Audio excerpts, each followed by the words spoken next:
Today is the feast of Easter. We don't celebrate this feast as if it were only a past event. Rather, it is intimately related to our own present lives. It is the center of our hope, the mandate of our proclamation, the source of our joy, even in the midst of our sorrows. We hear in our hearts, and we say again and again to one another, Jesus is risen as he said. Alleluia. He lives and is with us still. Let us rejoice and be glad. We ourselves experience dying and living in the unending life of God, in the forever present life of Jesus, and in our own deep inklings and hopes of the meaning of resurrection. This year, on Easter Day, of all the treasures in the many biblical passages that precede and follow the resurrection of Jesus, the Church has given us, in its lectionary, a particular text to ponder, a text from the Gospel attributed to John. It tells us the story of Mary of Magdala coming to the burial place of Jesus. She sees that the stone has been removed from the tomb. Immediately, she runs to find Peter and another disciple, bringing them to see the situation. They come, they partially perhaps believe, and then they go home. She herself, however, Mary Magdalene, that is, she remains weeping next to the tomb. If we look ahead to similar texts unfolding in Eastertide, we note that Mary Magdalene appears in every one of the four Gospels, searching for the body of Jesus. And except for the version in John's Gospel, other women joined her in this task and longing. Altogether, it becomes clear that it is these women who go first, before anyone else, in the early morning to bring spices and to reverence the body of Jesus. In every telling of this, similar elements in the drama are repeated. The message is conveyed to Mary Magdalene that Jesus is not here and that he has risen from the dead.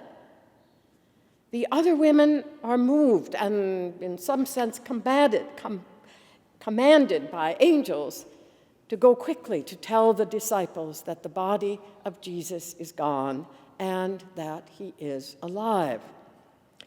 Sometimes in this story, disciples run eagerly to the tomb. Sometimes they are skeptical. They respond to the women in unbelief, rejecting what they say is pure nonsense or idle talk by women. In Matthew's rendering, Jesus himself comes to meet the women, greeting them, allowing them to worship him. In each description, the women respond in powerful ways: fear, joy, yearning for an even greater sense of Jesus' ongoing presence.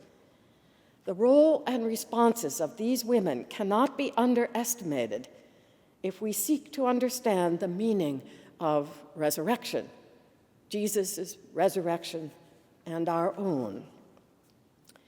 But let us turn again to Mary Magdalene, weeping outside the tomb. Angels ask her, "Woman, why are you weeping?" She answers, "They have taken away my Lord." Then she turns around and sees Jesus, but doesn't recognize him. We know the story well. Jesus says to her, Why are you weeping? Whom are you looking for? She still can't recognize him. He calls her name, Mary, and she beholds him. For Mary Magdalene, tears of joy supplant tears of loss, but neither are wholly behind her. She experiences wondrous fulfillment of her search, yet non-fulfillment when in utter joy she beholds the risen Christ, yet hears the loving words, "Do not cling to me." What can this mean? Imagine the transformation of her grief into joy when she heard her name and beheld the one she sought. Yet in that very experience of joy was the paradoxical requirement of what might be called a discipline of non-fulfillment. "Do not hold on to me," Jesus said. And this is the essence of what we know as the already but not yet of our existence.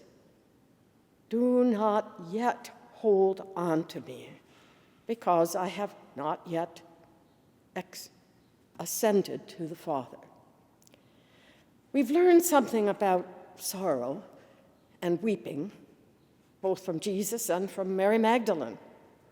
We've learned that there are different kinds of tears, tears of desolation, which, if they have all been shed, leave the well dry. But there are also tears which water our hearts and give us strength and peace in real union with Jesus Christ. These are tears which turn us not in upon ourselves, but which open us to union with God and our brothers and sisters. Such tears may even move us to action on behalf of God's reign and the welfare of our neighbors near and far. God, we believe, is present everywhere, charging the world with grandeur, hovering over it and dwelling in it, groaning within it for life and glory. Jesus, the one who emptied himself in order to gather us into himself, who made our world his home and did not abandon it, now transforms or aims to transform our hearts and our world, holding us into what is promised, what is not yet full, but is somehow already here. Jesus himself rejoices in his resurrection, and he shares his joy with us. Why? Because the joy of Jesus is for us, no less than his suffering, no less than his labor, no less than his death. Everything, if we can only receive it, is for us and all creation. His love, his incarnation, his divinity, his truth, his pain, his glory, his spirit, his life in time and eternity. The women who came to find Jesus did not scoff, did not disbelieve, did not lose hope, and they found Jesus before anyone else. It was they who first spread the amazing news that had brightened our world, has brightened our world ever since, whether in sorrow or in joy. Like these women, we too believe and speak in our hearts and our voices. Jesus is risen. Jesus is risen, as he said. Alleluia. He lives and is with us still. Let us rejoice and be glad. Everything is new. It is time for us to arise and greet the dawn.